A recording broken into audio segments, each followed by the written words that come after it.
السلام علیکم ورحمۃ اللہ وبرکاتہ۔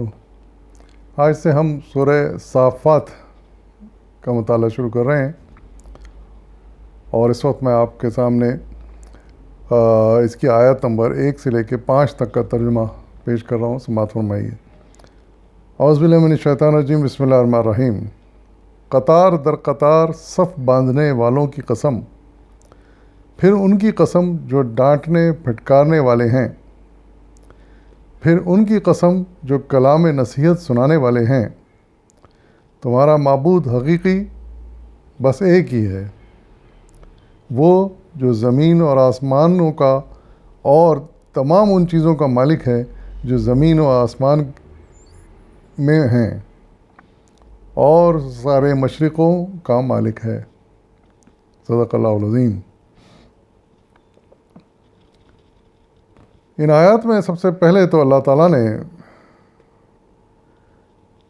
اپنی وحدانیت، اپنے قادر مطلق ہونے کے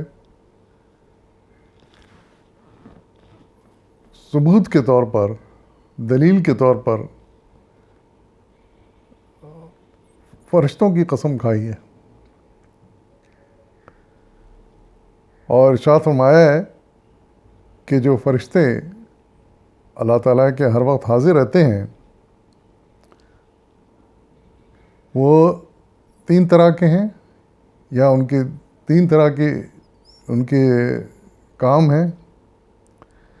ایک تو وہ ہیں جو ہر وقت اللہ تعالیٰ کی عبادت میں مشغول رہتے ہیں اور صف باندھے کھڑے رہتے ہیں اور اللہ تعالیٰ کی عبادت بجا لاتے ہیں۔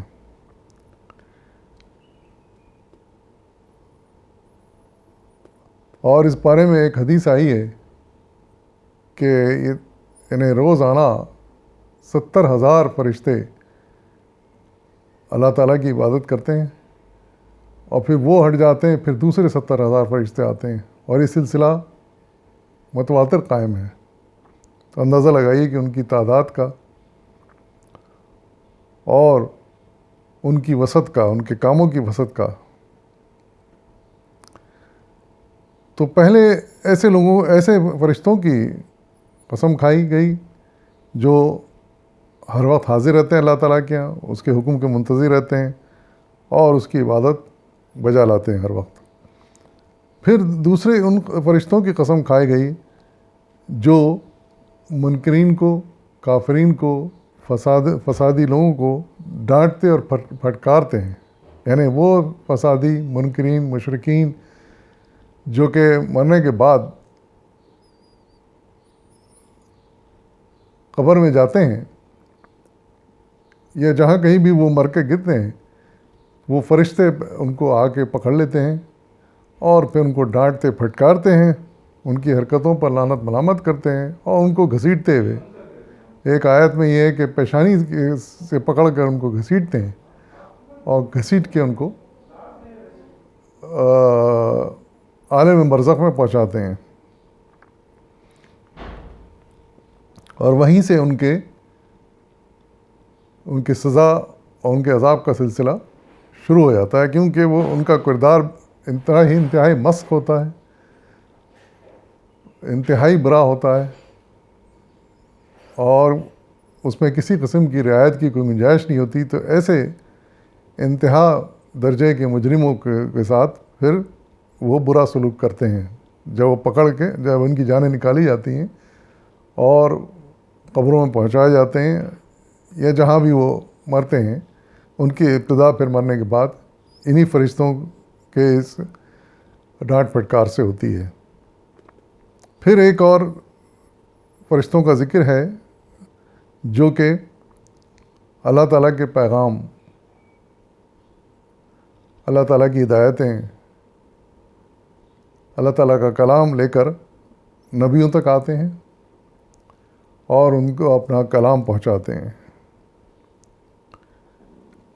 اور یہ جو سب فرشتے ہیں، ان کی قسم کھانے کے بعد کہا گیا ہے کہ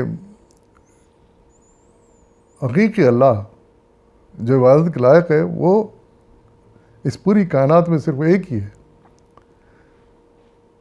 جس کے یہ سب فرشتے، سب جنات، سب انسان جس کے غلام ہیں، جس کے آگے جھکتے ہیں. فرشتے تو سب کے سب فرشتے ہوتے ہیں کہ ان کے بارے میں برائی کا تصور نہیں کیا جا سکتا، لیکن جنات میں سے بھی، انسانوں میں سے بھی جو نیک ہیں وہ اس پر ایک پروردگار کے سامنے جھکتے ہیں اور اسی کے آگے جھکنا چاہیے، کیونکہ وہی ایک مالک حقیقی ہے، خالق حقیقی ہے، جس نے سب کچھ پیدا کیا. اور یعنی نہ صرف اس دنیا میں بلکہ پوری کائنات میں جو چیزیں بھی پائی جاتی ہیں، جو سیارے، جو ستارے، جو بھی چیزیں پائی جاتی ہیں جن کا ہمیں علم نہیں ہے ابھی، وہ سب وہی مالک ان کا خالق ہے، اور وہ سب اس کے حکم کے حساب سے اپنے اپنے کام کر رہے ہیں. اور پھر آخر میں کہا گیا سارے مشرقوں کا مالک. اس سلسلے میں مولانا نے سید ابوالعلا مودودی صاحب رحمۃ اللہ علیہ نے وضاحت میں لکھا ہے، آپ کی تفسیر حاشیہ نمبر 3 سورہ صافات کی. آپ لکھتے ہیں کہ سورج ہمیشہ ایک ہی مطلع سے نہیں نکلتا، بلکہ ہر روز ایک نئے زاویے سے طلوع ہوتا ہے. نیز ساری زمین پر وہ بیک وقت طلوع نہیں ہو جاتا، بلکہ زمین کے مختلف حصوں پر مختلف اوقات میں اس کا طلوع ہوتا ہے.